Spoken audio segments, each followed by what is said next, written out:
believe we're live and on the air. Please stand for the Pledge of Allegiance. I pledge allegiance to the flag of the United States of America and to the republic for which it stands, one nation under God, indivisible, with liberty and justice for all.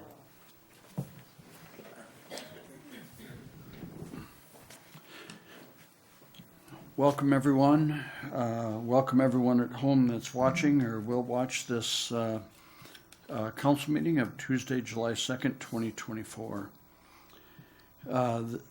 This evening, it appears to be a short agenda, but we have a lot to cover this evening. It will include a consent agenda, which includes the minutes, council minutes of June 18th, HRA June 12th, license application of exempt gambling permits, Windom Fire Department Relief Association, October 13th, amplification permit, Fat Pheasant Pub, July 20th, and also August 24th. Also included in the regular bills. One item that I would like to add to the consent agenda is to move the new business up to 3.1, we'll call it, which will happen during the flood emergency update. That new business consists of some flood-related items, of course. I'll make a motion to accept the agenda and to move the new business up to the 3.1. I'll second. Motion by Scott, second by Jim, to approve the consent agenda as an adjustment. Any discussion? All in favor signify by saying aye. Any opposed? Motion carries. Do we have any department heads that would like to take the seat first? I know you've all have other items on the business, and we'll get, okay. Sure.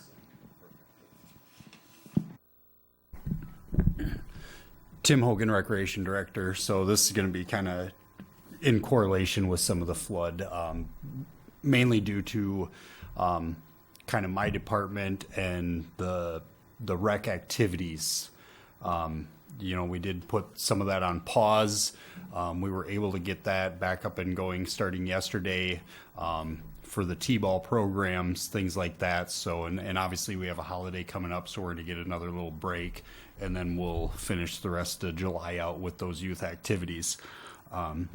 We also have activities started back up again down at the arena tonight, tomorrow. We got some 4-H things going on down there, and then we'll continue with the rest of our scheduled events down there. And the biggest thing that I wanted to touch base on tonight was lots of questions coming in regarding the swimming pool.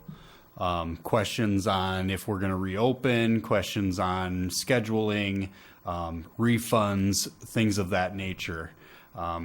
Basically what I've been telling people is we have, a lot to take care of right now, but in the next week to 2 weeks that we will be evaluating that whole process. Until we can get down to the pool, we have to drain the pool, we have to clean the pool. And just to be honest, until we get down there, we don't know what condition we're going to be dealing with. So just want to make sure that the public is aware that, opening the pool this year is unknown to possibly it's not going to happen. Okay. So in that time, we've coordinated with Lakefield. They will be honoring any individual or season passes to their swimming pool. So if you choose to keep the pass that you had paid for, they will honor that in Lakefield, so you can take your family to their community and utilize their amenities down there. As far as anybody else that may not work out for them, we will look at doing, refunds and different things. I would like to have that meeting with my commission first as the best route to go for that. We're going to have to set up a different avenue, so that way it's streamlined to one potentially email that people email with their information, whether it's a refund for individual, family, or swimming lessons. Because if I get my email, my text, voicemail, I can't keep all that straight if people are just messaging me to cancel or refund their stuff. So I got to streamline that a little better, and that's going to take a little time to get that figured out of how we want to get that information out, which will come out through social media, probably an ad in the paper, as well as through the local news, as to where people can look for that information, find that contact to ask for refunds and different things like that, and we'll process those as they come in. But that's a big question on everybody's minds as to how this is going to go and how it's going to work. But we have things that need to get taken care of right now, and then we will move down to that, side of things as quick as we can, so we can get that wrapped up for people as well. But I just wanted to kind of put that out there, that it'll be coming, in the near future for those questions to be answered. Any questions from the council on that? Sounds good. Thank you. Okay. To the council, what I would like to do first is we have consideration of the resolution extending the emergency declaration. And I think that there's a lot of information prior to taking action on that. If we could introduce that resolution first and get a second, then I'd be willing to go through all the other items, and then you determine if the need to extend it is there, which there will be a recommendation afterwards. But I for your consideration, if we could have that resolution introduced, we don't have to have the date time in right now, do we? Or do you want it? Should we do that? Yeah, with the date. Recommended would be July 17th. That'll be to the next, after the next council meeting. I would introduce the resolution extending the emergency declaration to July 17th. I'll second it. Okay, that motion has been made and seconded. We will now go on to the flood emergency updates, and there are quite a few.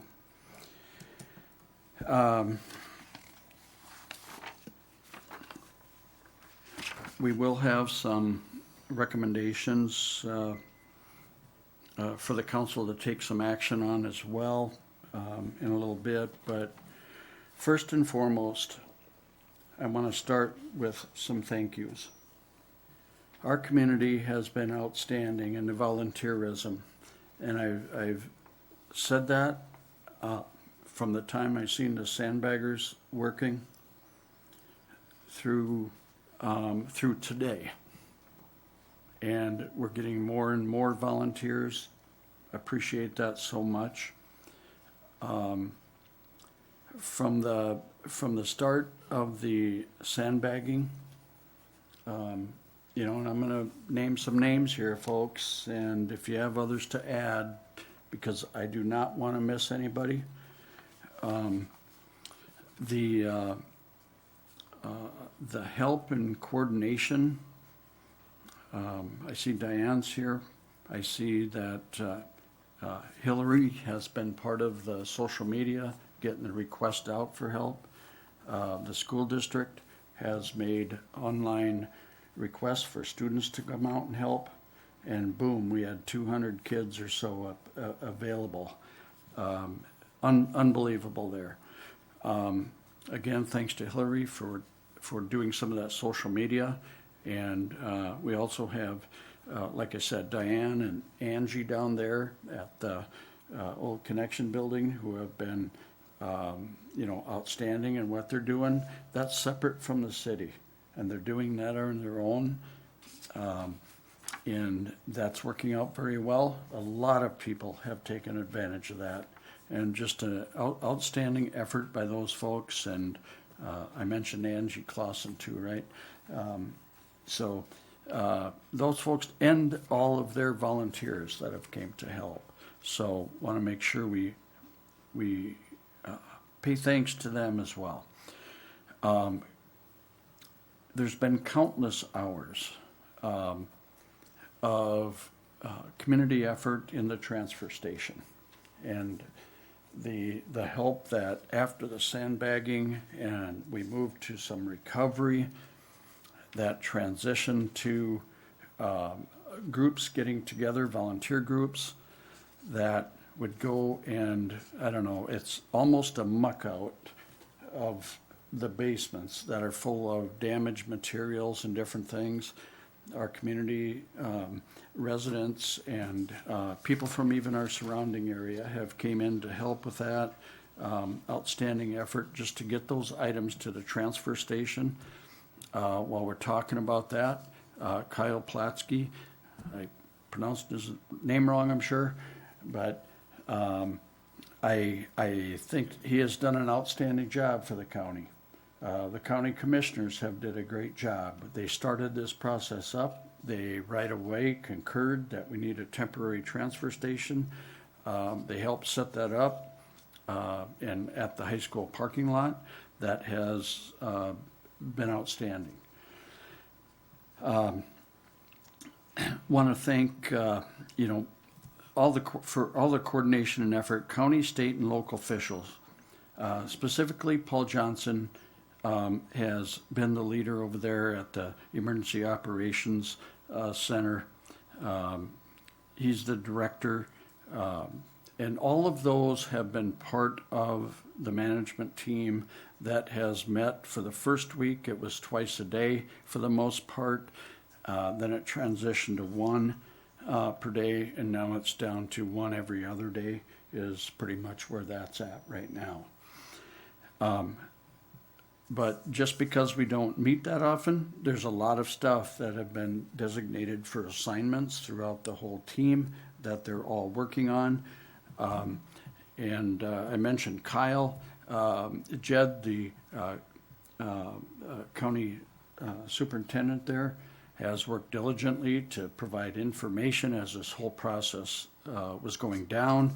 All the information that was coming in with water levels upstream, that confirmed that the information we were getting off the Weather Service site was quite accurate.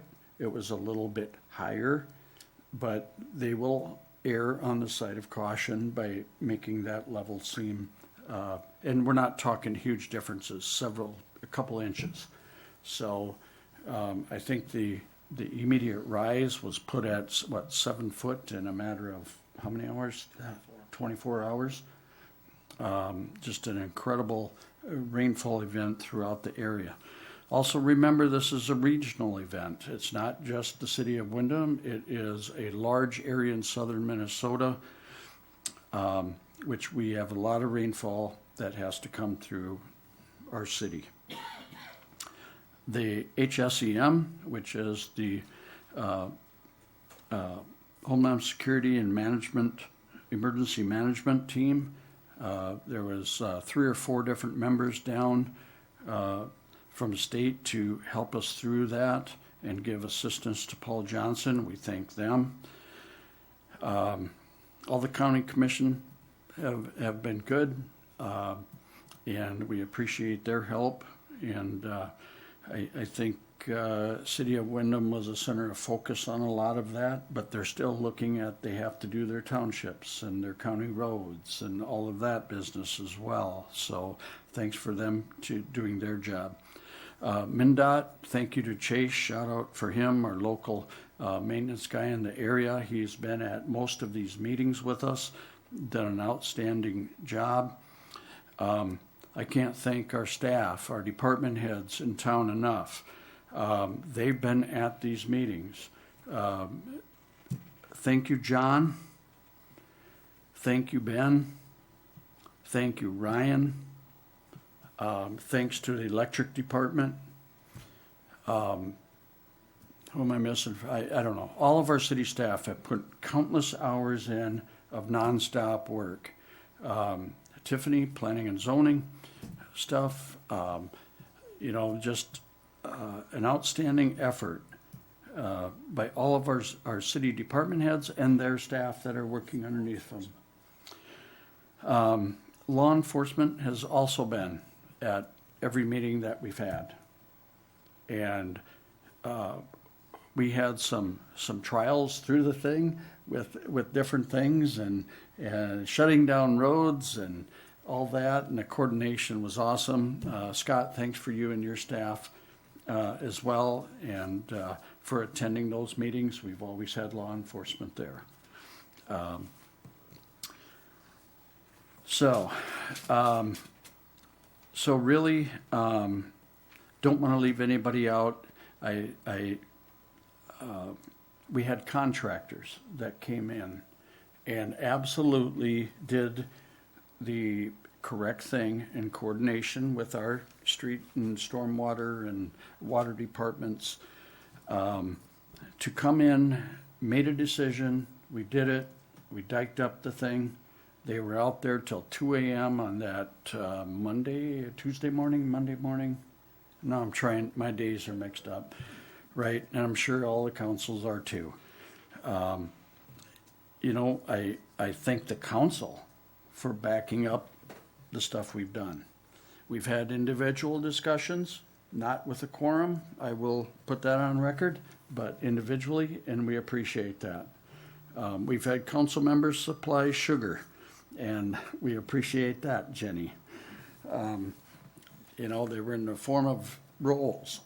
That was appreciated.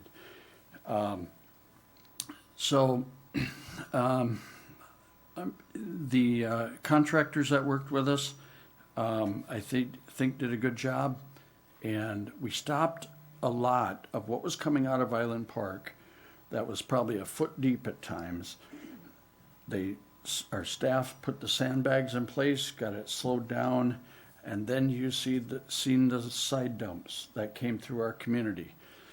And there had to be 8 different trucks hauling, maybe 10, I don't know the number. They had different names on them, different contractors that the crew lined up, filled with clay to put that berm in. That saved a lot of headache, I believe, in our downtown and the residential area on the south end.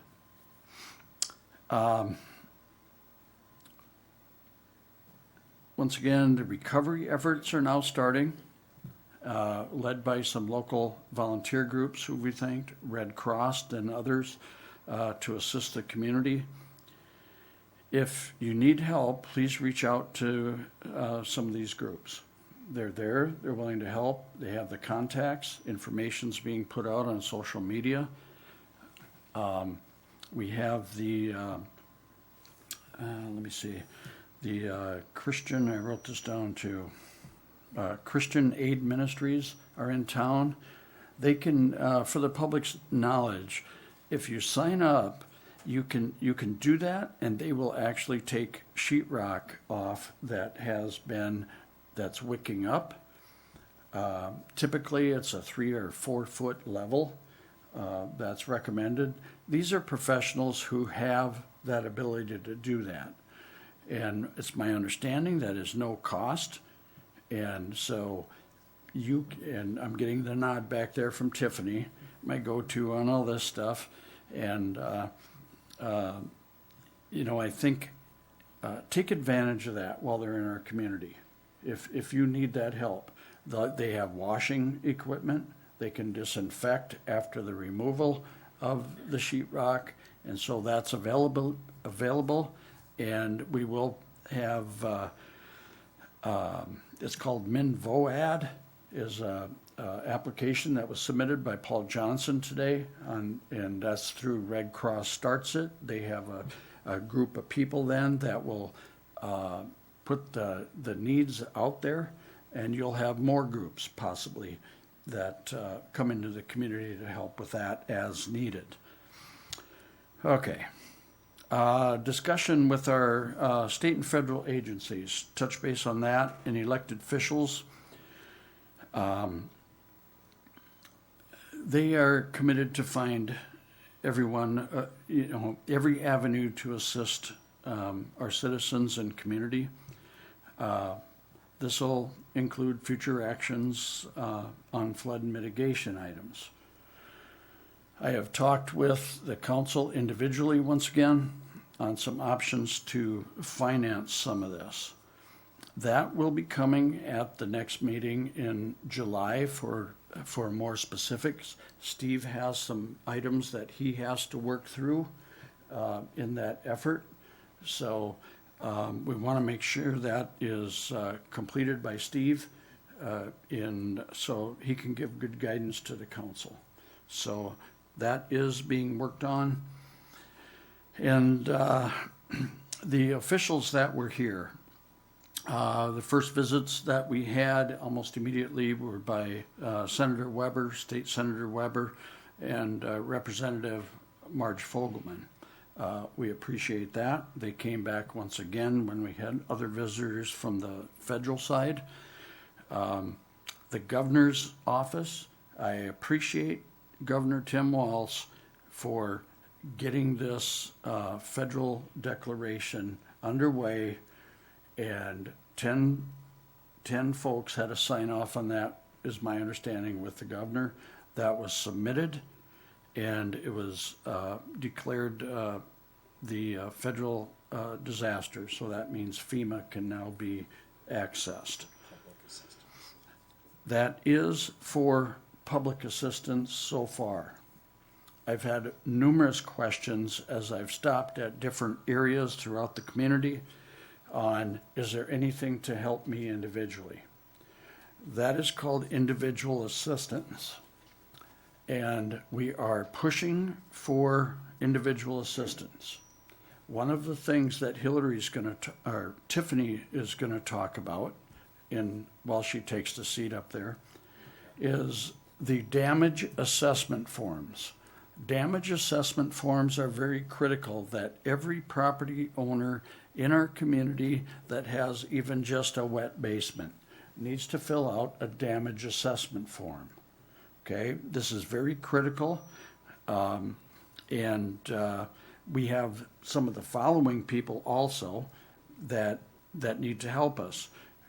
Congressional on Congresswoman Fishbach was in our community for, it had to be, I don't know, at least 3 hours yesterday.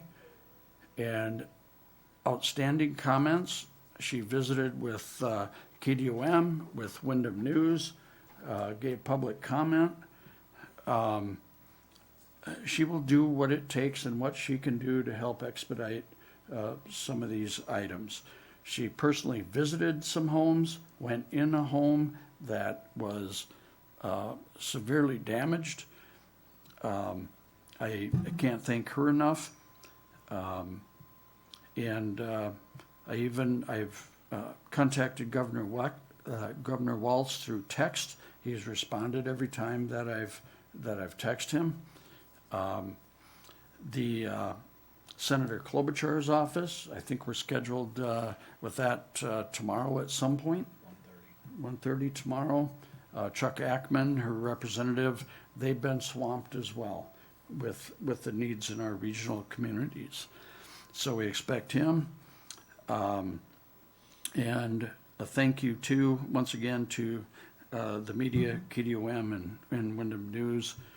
And last but not least, and I'll let you go, Tiffany, thank you to Steve Nasby. Steve has been, he's been here for this entire flood. I just want to make a point of that, Steve, because Steve has missed one littler one and one other one. And it was so nice to have Steve here. So thank you for arranging vacations around that, Steve.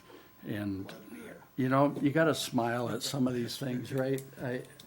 The community's getting through it. So with that, Tiffany, if you could explain the damage assessment as best, I know you'll do a great job. The floor is yours.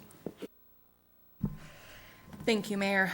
Tiffany Lamb, Economic Development Director. As the mayor started explaining there, the damage assessment forms are really critical in our ability to actually access individual assistance that comes back to property owners. It's really a numbers game. It's really the most damage you can possibly show on private property, the better, the higher the chance that this gets unlocked and that our property owners can apply for it and be able to recoup some of their damages. With that, there are really two separate pieces to that are at play, and that's within the city and within the county. We are coordinating efforts because it makes sense to. We're part of the county, and it's a county-wide application. And so at this point, we've got multiple different ways to fill out the form, and for any piece that can be coordinated together, we're doing so. Largely, we've got an online version. The information for that will be collected both for the city and for the county. So folks out in Bingham Lake or Mountain Lake or out in the townships can actually fill that out as well. And at this point, that's out on the city website under damage assessments and damage matrix on the front page. It's out on the Cottonwood County page, their website. And so as soon as you go on their website, it actually pops up in the bottom with the debris management plan and the damage assessment QR code. If you need a link, you just click read more and it'll pop up with all of the information. Folks out in the county can print off their separate form through that link as well. But for the city of Windom, ours is on our webpage.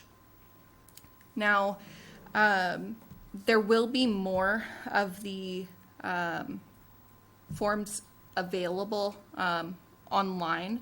If people do prefer to do a printed or emailed version, there are folks that don't want to have to do it on their phone or on their device. So you don't have to do the online version. You can do whichever version makes sense. We will have the printed out form version going out to all City of Windom utility customers. So they'll actually receive that in the mail to make it as easy as possible. And if they prefer to do the online version, there will be a QR code on there where they can just scan on their phone. Folks only need to do either or, and that's listed on there, that it's either the phone version or the printed version. Now, I have gotten a couple of questions because the phone version does have a couple more questions on it. And those are basically the follow-up questions that we're most commonly calling and asking. If we know that it's a property that is rented, since we do rental housing licenses through the city, then we're calling and we're asking, hey, are you the renter or are you the owner? Because that's important information for this. So we have that actually baked into the online version. Most people won't receive a follow-up call from the printed ones anyway, but it does reduce the need for those. So there's a couple of different ways that people can do it there, and we're trying to coordinate that. Once again, if folks are looking for the online version, they can go to the city or the Cottonwood County pages. They can also look on the KDOM page or the eCitizen page. They've both put out all of the information for that as well. Just so folks are aware of where we're at right now, according to the most recent state demographer count, we have 2,000 households even, and we are over 200 damage assessments in already, which means we're over 10%. And so I'm astonished by how proactive folks have been. People haven't received a mailer yet. This is all just from people, word of mouth or seeing it on social media or seeing it on the website and going out on their own volition and filling it out. And I'm just very grateful. I'd like to thank all of the residents who have gone ahead and they've filled that out at this point, because that is very helpful as we're going along. It's a hard time for folks to have to take the time and really look at their damages and fill something like that out. So we're grateful for the folks that have. We do ask that Everybody that's got any amount of damage does fill those out moving forward, and our goal is to make that as easy as possible. Tiffany, could you explain what's going to be mailed out to all the members, all the residences in Windom, the mailer? Absolutely. So there's a few different pieces to that. Like I said, there will be a QR code on there that goes directly to the online survey saying that, you know, you can take this version if that's your preferred option. However, it will include the damage assessment form. It will have that in English and it will have that in Spanish. There is a section on that damage assessment form that asks for type of damage. And what we're looking for in there is if it's affected, minor, major, inaccessible, or destroyed. And so there's a few different categories, and that damage matrix is a really good tool for figuring out what to put in type of damage. So we'll actually have that damage assessment matrix available in that packet, also both in English and in Spanish. And so folks will be able to look at that to figure out what category of damage their property falls into. And so that's included, as well as instructions on returning the form if you prefer to either email it or drop it off at City Hall, mail it, multiple different options there. And we have received forms through all of those options thus far. We just want to make it as simple as possible for folks to do so. These are federal or state designations, correct? Yes, so these are designations that have been provided by FEMA, and this is really the criteria that they use when they are looking at communities and they are determining if they should qualify for individual assistance. So really the more damage that they see when we report it from these forms, the higher the likelihood that we will get individual assistance access in the community. Questions for Tiffany from the council?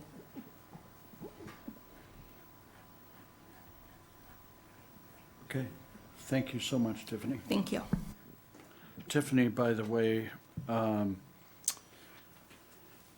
don't know, it was about midweek last week, as we were trying to get information out, she voluntarily took the position of writing our updates. Or was that a mandate? Anyway, I believe the term voluntold was coined. yeah, she was voluntold that she would help me disseminating all that information. She does an excellent job of writing these up. I thank you so much for helping out. My name's still on it, but I want you all to know that Tiffany does a lot of the work. I give her the topics, she writes it up according to what was held at her meetings and whatnot. And so don't kid yourself, I don't write all that stuff. Okay, so, but very well interpreted, thank you. You know, did I say Ben when I went through the department heads? Thanks to the fire department, they went out and went door to door. I had to go door to door in a couple residents because we blocked them in with the dike. And so that's a tough job when you tell somebody that you're the people who have to take the brunt of this. I feel bad for that, but we had to get that dike built. And they were understanding. Like it? No. But understanding for the betterment of a lot more people. So thank you to them as well. Okay. I think we are down to I think we're going to vote on the resolution if they. if, with all this going on, and we have some specific items that the council will address, the council feel that with this going on, we can extend it till the 17th. That's what's in order. The motion has been made and the resolution has been motioned and received a second. And I would like, unless there's any questions before that, I'd like Steve to take the roll call. Quaid, Yes. Benson, Yes. Grunig, Esplin, Nelson. And I thank you very much for that. Okay, as we move into recovery, New business. under new business, and these are some recovery mitigation type items that we would like to first put out there, have some discussion on each one. And one of them is when the first thing that was done is the river was about to breach the dike that was already in place north of Highway 62 that runs from Jason Kloss's up to the laundromat area that's back there. Jason Sherman used to live there. Maybe he does. Sorry, Jason. He moved. He's Oh, over did he on- move? he's over Okay. on Green. Okay. So, Scott Vinker went in there and stripped back the black dirt and down to the clay base that I actually believe his grandfather put in there, or in that time frame in 70, the year after that, to put that levee in. And so we'd like to reshape and finish that work. We added about 2.5 feet to Two, the height. 2.5 feet to the height. And I think we probably had that 2 feet to go. I mean, we needed it where it was at. And we'd like to reshape, finish that work. Keep it there. Yep. The reshape, the clay's already in place. The black dirt has been separated. We'd like Scott to finish that off, level it off, make it pretty so it can be mowed by the adjoining residents as they wish. Get that job done, and that's at a cost not to exceed $25,000. And so I would like the council to discuss, ask questions, but I feel it's in order to get that piece of it done and make that permanent.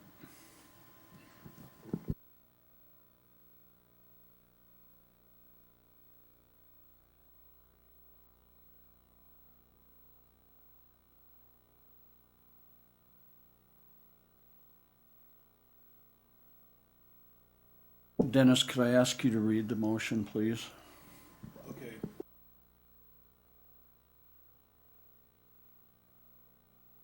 Okay. Make a motion that the city council authorize the hiring of Scott Venker to reshape and finish the work on the existing levee north of Highway 62 at a cost not to exceed $25,000. I went second.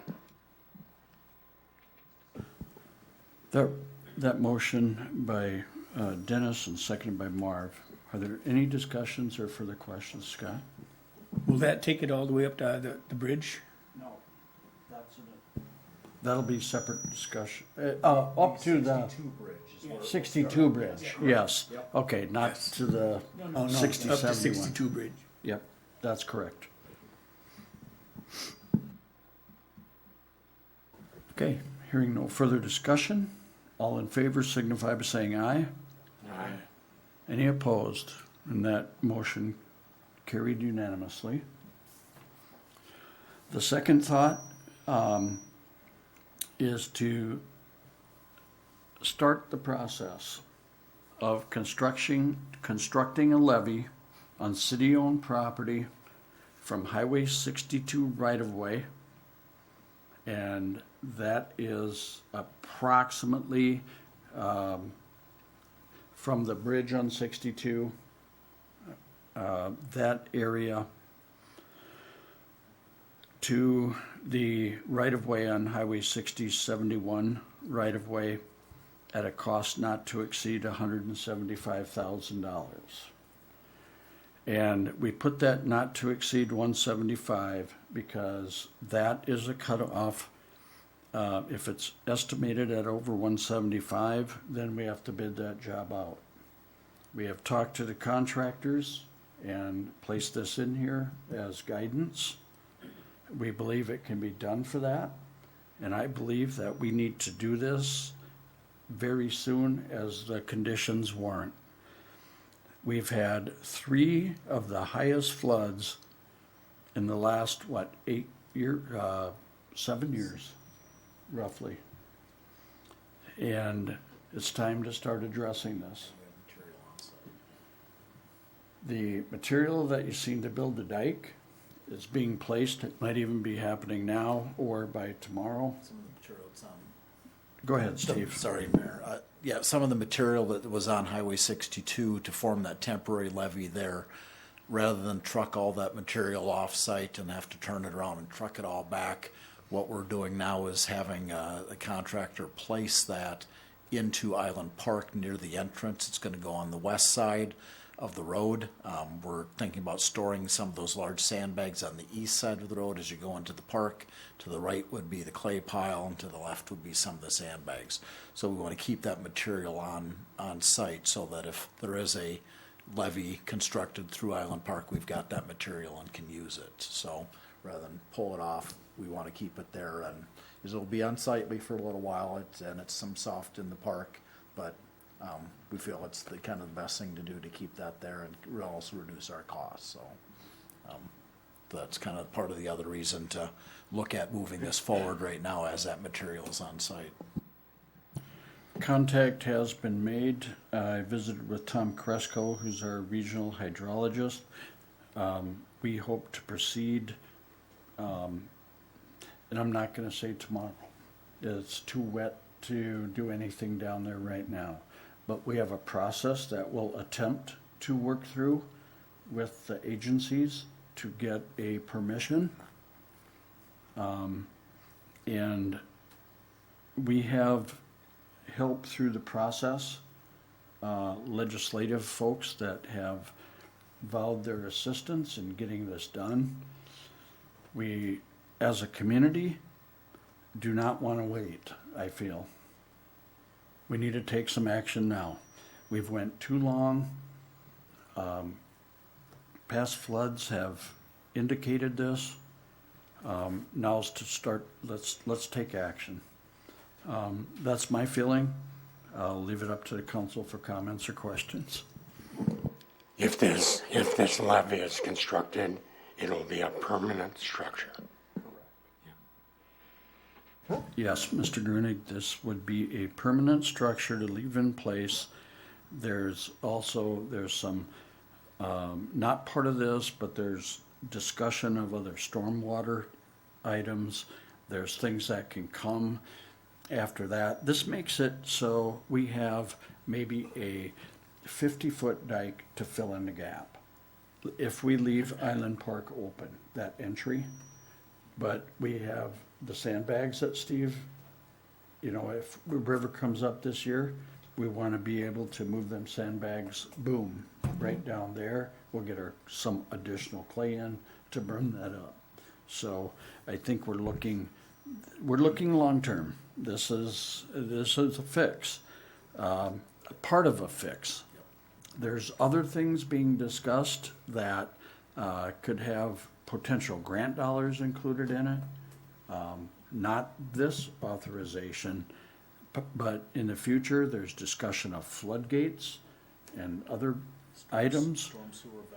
Storm sewer valves to limit the amount of backup from the river, just in a broad range of items that are, but this is what we think we can do fairly quickly.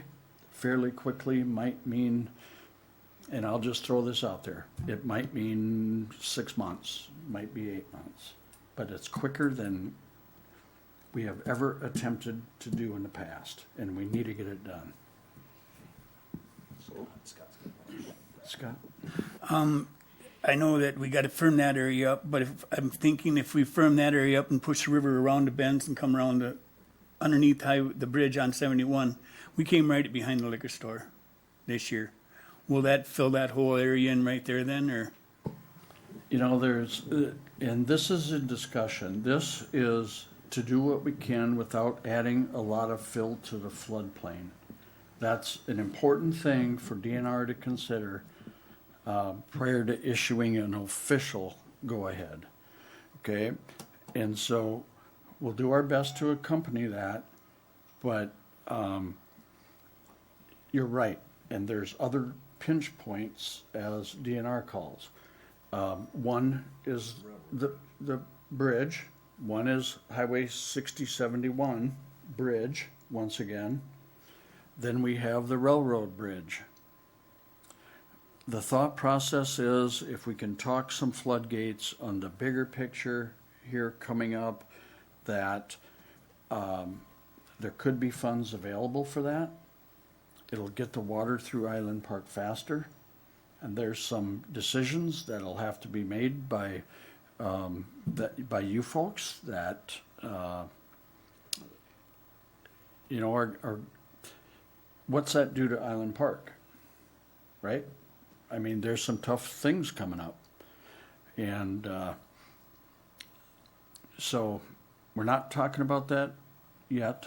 We're talking about a simple levy, if this motion passes, is to move forward with this. Where's the funding coming from? We're going to leave that up to Steve to report back next month with some ideas. And there are several, and I've talked to you about one, but we have to get some items clarified before we want to make that public and put it out there. So we are working on that. Any questions? Other questions? Council thoughts? I'll make the motion to make the motion to the city council to authorize the staff to start the motion of constructing a levy on city-owned property. From Highway 62 to the right-of-way of 6071. At the cost of not to exceed $175,000. I'll second. That motion by Scott, second by Jim. Thank you both. Any council comments? All in favor, signify by saying aye. Aye. Any opposed? Motion carries.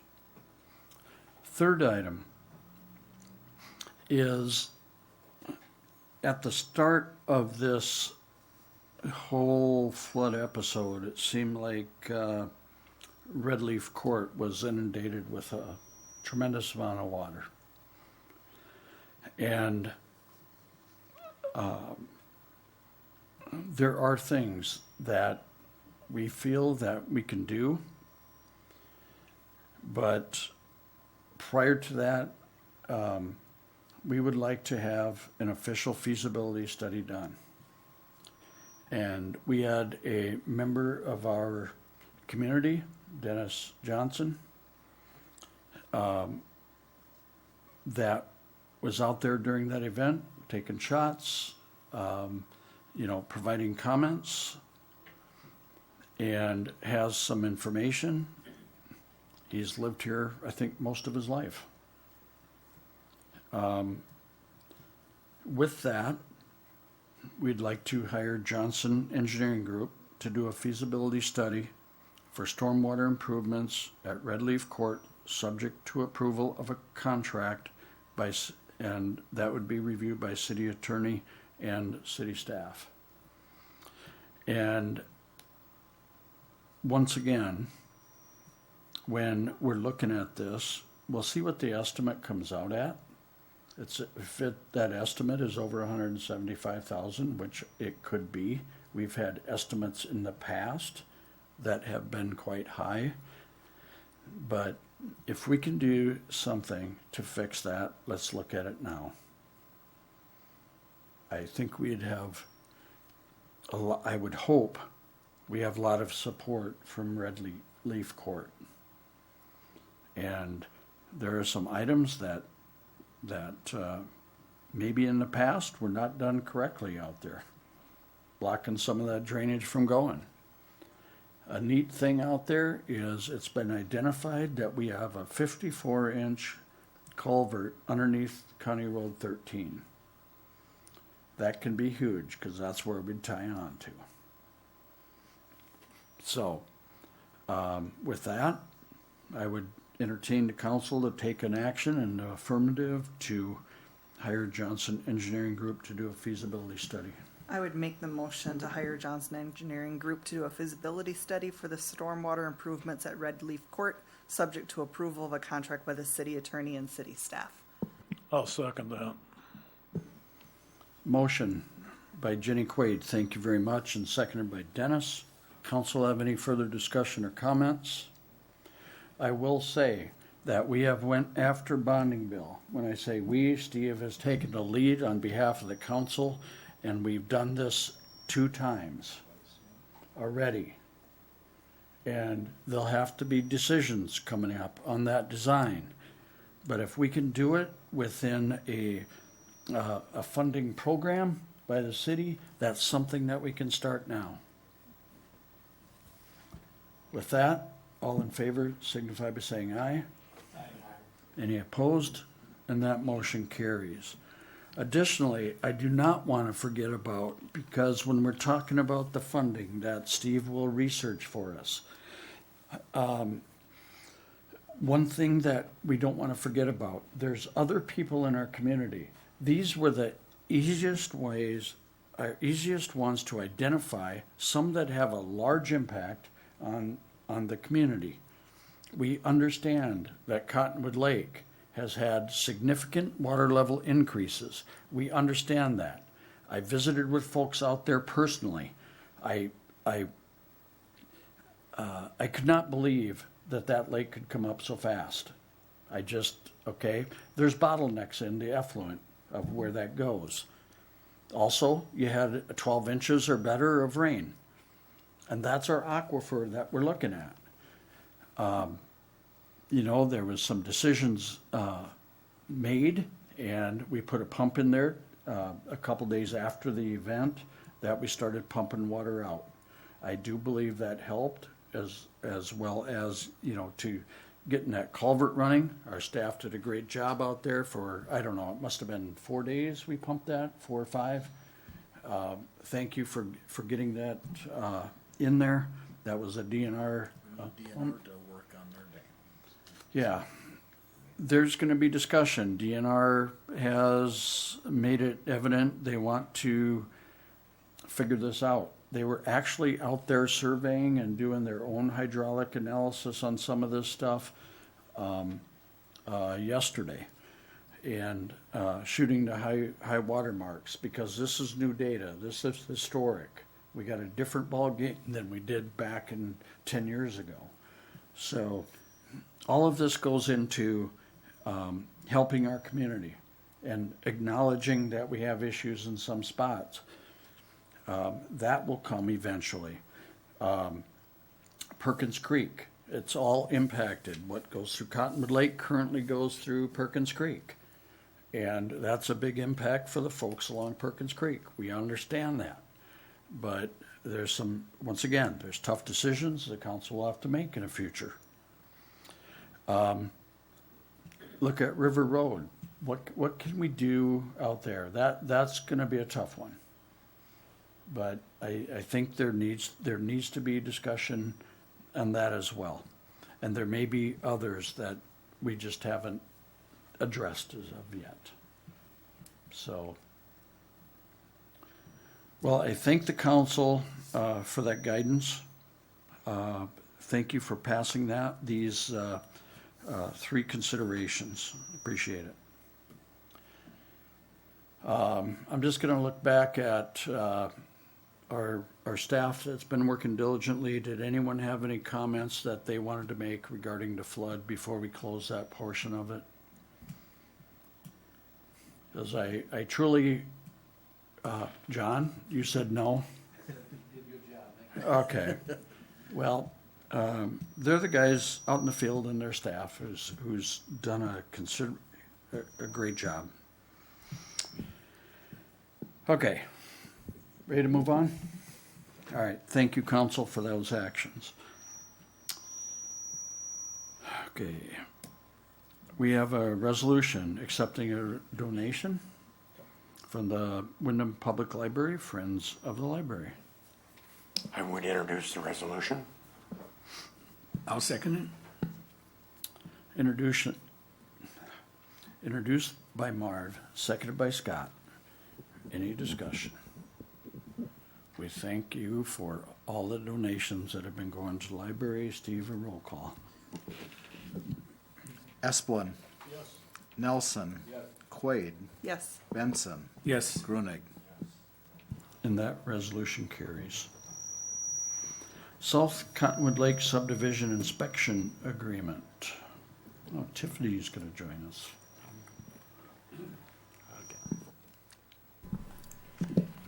Okay, here for some business as usual stuff. I'm sure the council recalls back in 2021, the city had applied for a deed redevelopment grant to move the former Sandstone plant to be able to redevelop that site and put in what is now going to be the South Cottonwood Lake subdivision.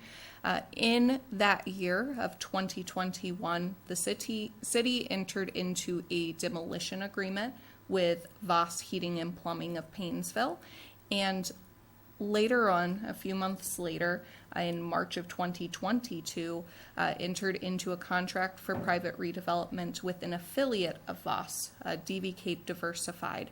And so they are the owner out at the majority of that property. There are portions that have been dedicated back to the city or the EDA for different purposes according to that agreement.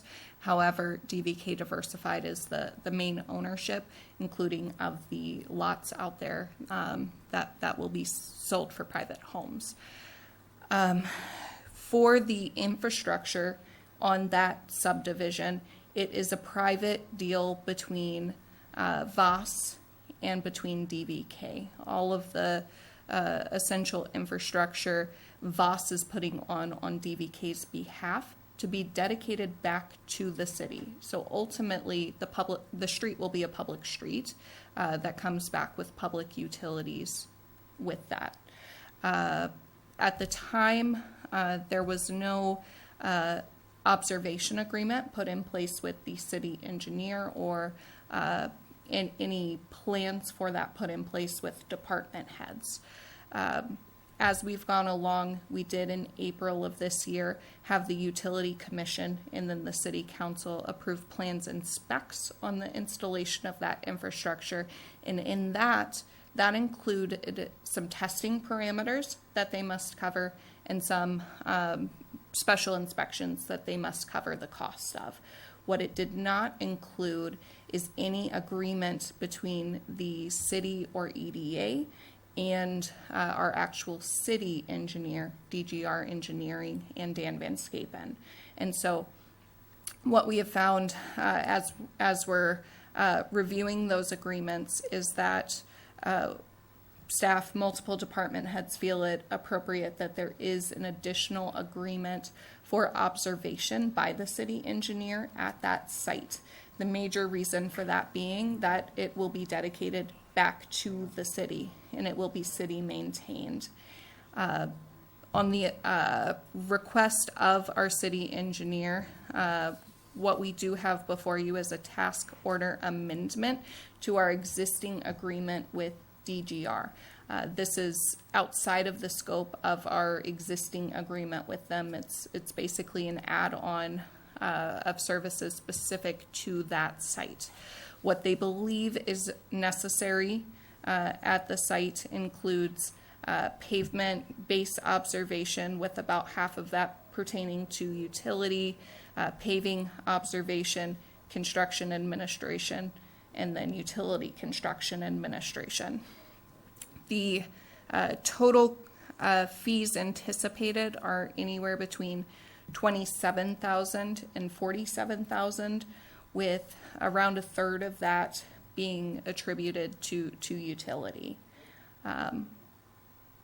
What we did collaborate between department heads, and what we did find is that for a lot of the water main and sewer infrastructure, the lift station, that our department head Ryan Anderson with the water wastewater department has actually been out there for testing, and that he does have a sufficient scope to be able to observe that. And so we were able to keep some costs lower from that, and our engineer is comfortable with that.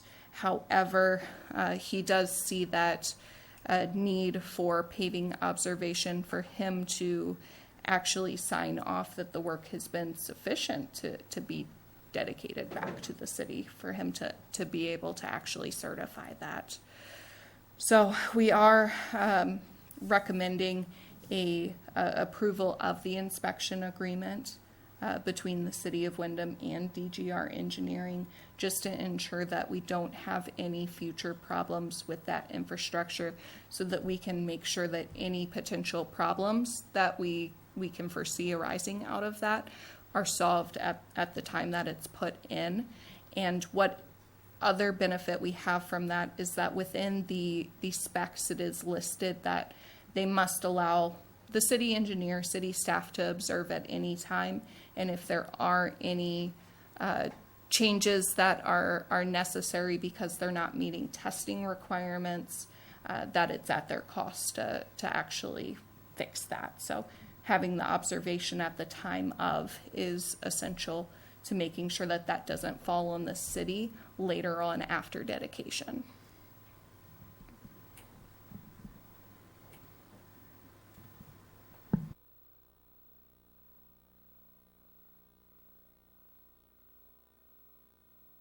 Questions on this, or? I'll make the motion to approve. I'll second.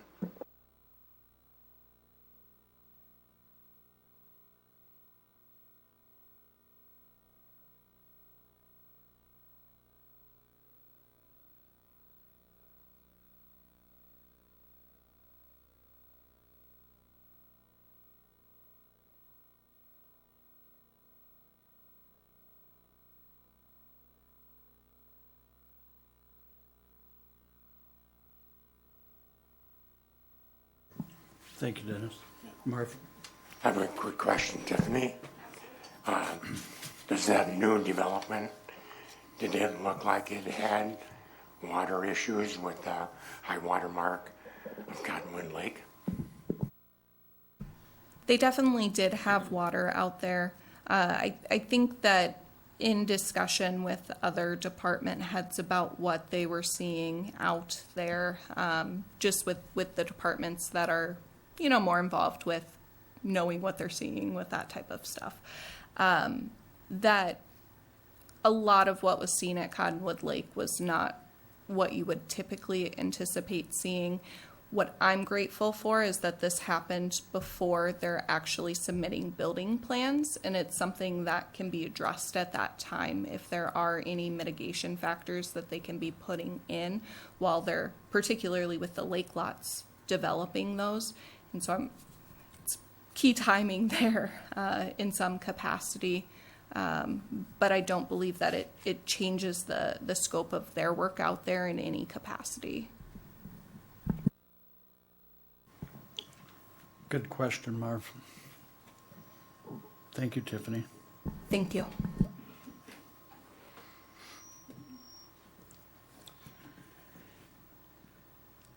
Okay. Sorry, I had to bug out for a minute. It came up Minnesota DNR, so I thought I probably said something wrong already tonight, but that wasn't the case. There'll be a discussion between myself, Steve, Street Department, after this meeting today. Okay. Let's see. Resolution appointing election judges.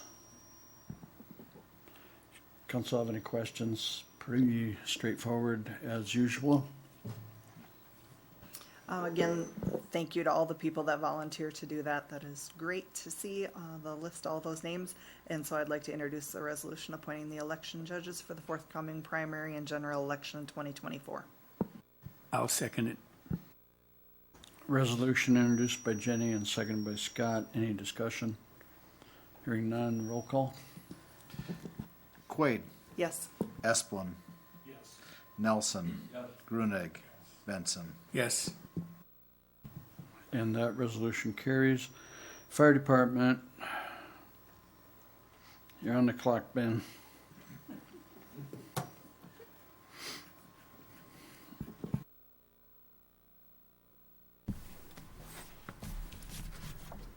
Ben Derrickson, Fire Chief. I come before you tonight to basically ask for your approval to advertise for new firemen. Currently, we're at 30 members on the department. In the near future, we're looking at losing 3 to 4 of our members. So I'd like to get somewhere between 4 and 5 new members onto the department and hopefully on and trained before these other members leave. They'll have to go through the same interview and application process that we've done for the past several years. We score them and rank them on their performance and their abilities, and we pick the best candidates for the job. Looking at doing tryouts,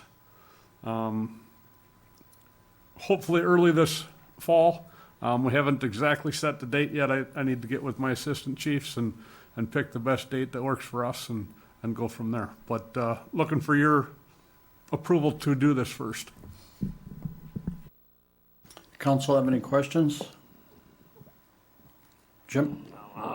What kind of attendance do you have with 30 members? Do you have any other problems with people showing up for fires? I mean, I know it's volunteer. I understand that, but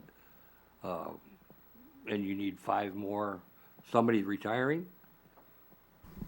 We've got, in the next probably year and a half, we've got 3 to 4 members that will be retiring. Our first one is probably coming up as early as November. And then we have one in May and another one potentially in February. And the fourth one is to be determined yet. He hasn't exactly set a date and that type of stuff yet. As far as our attendance, we do have percentages that members have to make to be on a department. You have to make 60% of all regular scheduled trainings and drills and 40% of all calls to be on the department. If you would miss out on that for some reason this year, you'd be put on probation, so you basically have a year to get your percentages back up. And if you make your percentages back up, you continue on as normal. If you don't make your percentages that second year, odds are you would be removed from the department. I'm glad you clarified that. I didn't know that with the attendance and so forth. But anyway, I'll make the resolution to approve also. I'll second it. Okay, that was a motion, Jim. Thank you. Seconded by Scott to approve the request of the fire department of, I have up to 5. Okay. Any comments? All in favor signify by saying aye. Any opposed? Motion carries. Thank you, Ben. Thanks, guys. Riverbend Liquor, Fire Department fundraisers. Boy, we put that right in order, didn't we? Can thank Mary for that one. So this is something we did last year. This is one of the many community involvement projects that we do through the MMBA, the Minnesota Municipal Beverage Association. This was started, this would be the 6th year that this fundraiser has been going on. We've done more and more in store as years go on. So this is an effort to help promote community value of the municipal liquor store operations in partnership with Molson Coors. This event will run from August 1st to September 11th. This is an effort to help raise additional money for local fire departments, as many are running on very tight budgets. All funds raised here in Windom will go directly to the Windom Fire Department upon City Council action. So we're looking at doing 2 fundraisers, same ones we did last year. The first one is there'll be a pallet of beer raffle. That I believe you guys approved up in the consent agenda for that gambling permit. So we will be working with the fire department to raffle off a pallet of Coors Banquet or Coors Light. That's 104 cases of beer. They can choose to take the pallet of beer, or they can choose to take the gift card of value. So those tickets will be coming out. Tickets are $10 a piece, and we will be selling them at the store. And also each firefighter will have tickets to distribute as well if they so choose. So this is a fundraiser that will benefit directly to the Windom Fire Department Relief Association. The second one is what needs council action from you tonight. We did this last year and it went off really well. So instead of doing a discounted sale price on beer for the month of during this time period, what we choose to do is we choose to donate monetary value based on the package you purchase within store. So $1 for every 24 pack sold, 75 cents for every 15 or 18 pack, 50 cents for every 9 or 12 pack, and a quarter for every 6 pack sold. Last year when we did this, it amounted in a transfer of $607.50. That would go directly into the general fund of the fire department, into their equipment purchases, so that they can use that for purchasing equipment for the fire department. So what you're saying is we're supposed to drink beer in support of the fire department? Yes, sir. And specifically Coors or Coors Banquet. There is also stuff that Coors Banquet donates. They donate portion of their sales to MinFire, which is an organization that helps firefighters with mental illness and things like that as well too. So, Well, I'm not a Coors drinker, but could you put a container there that we could donate to the fire department as well? So I can put in it'll be a quarter, it's only a 6-pack, but Molson Coors is planning on sending out fire boots this year. I haven't seen it yet, but they took all of our information to get us specifically designed fire boots. Otherwise, we do get fire boots from the fire department, and we put those at the registers as well. So, very good. I'll make a motion to accept the Riverbend Liquor Store fire department fundraiser. Well, I've been drinking already. All right. Thank you, Scott. I will second that. And thank you, Jenny, for the second. Any discussion? All in favor signify by saying aye. Aye. Any opposed, same sign. And that motion carries. Thank you. Thanks, John. Additional mayor appointments. I haven't even had time to think about additional. No, I'm sorry. I'm sorry to the hospital board that I have not gotten that taken care of. I think that's the main one that needs to be done. So it was the intent to have it by tonight, but it's not happening. Contractor payment. Jason's here.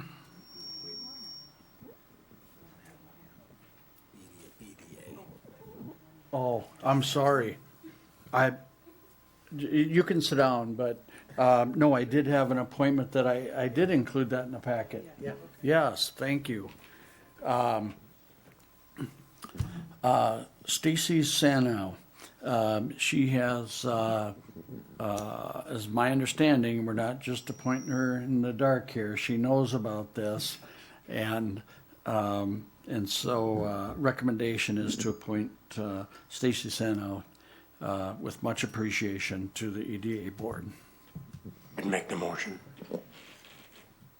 I'll second it. Motion by Marv, second by Scott.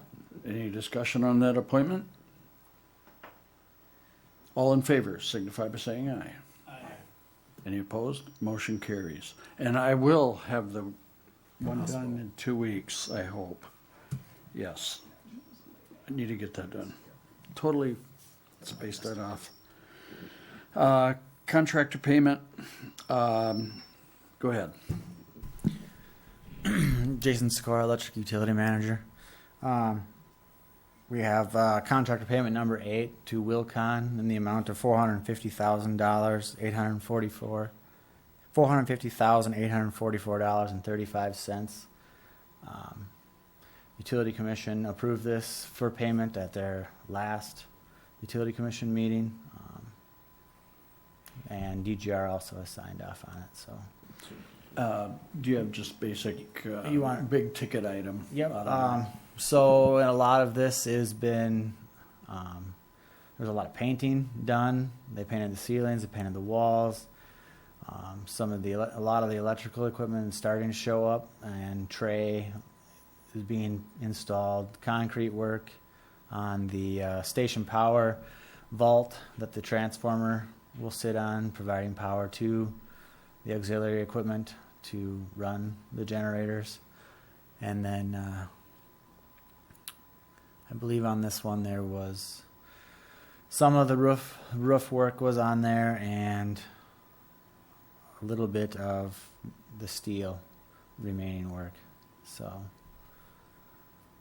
it's moving along. Council action? And make the motion to approve payment number 8 to Wilcon Construction for $450,844.35. I'll second that motion. Motion made by Marv, second by Dennis to approve that payment number 8 as stated. Any discussion? Hearing none. All in favor signify by saying aye. Aye. Any opposed? And that motion carries. Hey, go ahead. So I didn't get here quite in time for department head, but so tomorrow morning we will be switching over South Windom back to its original feed under the river and removing the temporary line that's laid across the Highway 6071 bridge. So should only take about a half hour, but everybody south of the 6071 bridge will be out of power for 15 to 30 minutes tomorrow morning, AM. Okay. We have the two media folks here. If they could please post that, would be appreciated. 6 a.m. Door knockers were hung on every door in South Wow. Windom, and all businesses were talked to, but just wanted to throw it out there. You're the In man. case anybody Thank missed you. it, so. Thank you for doing that. And thank you for all the work your staff did, you and your staff during the flood event. We tried to get that generator thing going, but hey, it was a great thought, Yeah. right? For backup, and it didn't work, but Plan A was to keep Plan- primary power, Plan B was to have the generator, Plan C was to string the lines across the bridge. We got all the way down to Plan C. thank God for Plan C. No one really knows why the generator didn't work. It's come down to possible magnetic fields from the step-up transformer that the generator ran into. Was that they couldn't get us a smaller transformer. That transformer was too large, and it was interfering with the magnetic field of the generator. But all technical stuff that's above my engineering expertise. But yeah. Well, thank you for the clarification. All right, thank you. Okay, we are down to old business. Council have anything? Council comments, who wants to go first? Look like Scott. Just want to say thanks again to all the people that helped during this flood events, and to the people that it's affected in the worst way. We all feel for you and wish there was something we can do for you. It's what, if you can get what you can get done with these packets that the people are bringing out to you, and try to coordinate with the people that'll help you out. And plus, be careful of people that want to try to prey on people that's been down and out like this, because you're going to have people coming into town that are going to want to take your money up front, and then you'll never see them again. So just be careful with people like that. If you run into people that you don't know or don't think they're supposed to be here, get a hold of the law enforcement or somebody from somewhere, the city hall or somewhere. Just try to get help with that stuff. But all the department heads, I want to thank you all for all the hard works, and the city staff and everybody that's been part of this. And the citizens of Windom, I want to thank you guys for everything you guys have done. From the people that have stepped up to the people that's behind the scenes that you don't see of, but there are people out there working their tail end off for this stuff just to help everybody else out. But I want to thank you all for doing what you can, and be careful. The river is still moving quite rapidly, so just be careful. Keep an eye out for, if you see kids playing by the river's edge, just say something. You don't have to holler at them too bad. Just tell them to back up, please. We want everybody to be safe during this stuff, and I want to thank everybody that was part of this. Thank you. Thank you. Jenny? Yeah, I mean, I think Scott said it well, the thanks to everyone. My comment a lot during this event was, we were looking at, and everybody was referring to like that 100-year flood mark, and I said, okay, well, I'm only in my 40s, and I feel like 2 or 3 times I feel like we've been in this part where they said it's a 100-year flood. So I don't know if we need to look at renaming this, or if we're just never going to have one again in my lifetime. That would be perfectly fine. But again, thanks to all the city staff, volunteers, everyone. I hope everybody is getting sleep and getting food now. I think a few of you look like your belts need to be tightened more. So you need to be fed. So please, and that was the thing when I went around during this event and seeing city staff working long hours and stuff like that, I kept checking in with them that you need to get some sleep, you need to get some food, you can't live on energy drinks. So just remember, volunteers, to take care of yourself, because you can't give and take care of everyone else all the time. You still need to take care of yourself. And then just some different things people have mentioned to me. The street committee, streets is still, what we're going to do on different streets and what street projects. That's still been of a concern. And that's still on our mind of the street committee. Of course, we're going to have to look at things after all this event has gone on. The street department's been very busy, but that still is on our agenda. So no, we're still talking about streets and still evaluating that. And then, as Tim said too, Park and Rec, we meet next week. I know the pool will be a big discussion there. The other thing that some community members have brought up to me is the dump station for your campers and stuff, and how that has been down at Island Park. We've had talks of moving that or doing something with that. So I think that comes to a forefront now as well with this flood event, what we're doing there. So I think that, like I said, that'll be coming up at our next Park and Rec meeting. Then also, just to put out some information, I know the paper and KDUM will have information about it out there too, that we're going to be having a community speaker coming. It's a Tall Cop speaking event, and he's a nationwide speaker on marijuana and drugs, vaping, different things like that. It's an adult event only. The person comes in and speaks. It'll be July 22nd, a Monday evening at 6:15 at the community center in Windom. It's a free event open to the public to gather that information and get information. With our marijuana laws changing and things in our community, it's just very good to get that education. So there'll be more information. Listen to KDUM and watch the newspaper. There'll be information about that public speaker coming up on July 22nd. Thank you, Jenny. Jim? I just have to concur with both. It's fantastic to see the community folk come together. Marv? I would just thank everybody also and tell everybody just keep the faith. There's better days coming. This will all be history before we know it. Thank you, Mark. Dennis? I'd just like to repeat what everybody else has been saying, and I'd also like to thank the mayor and Steve for everything they've been doing. I'm sure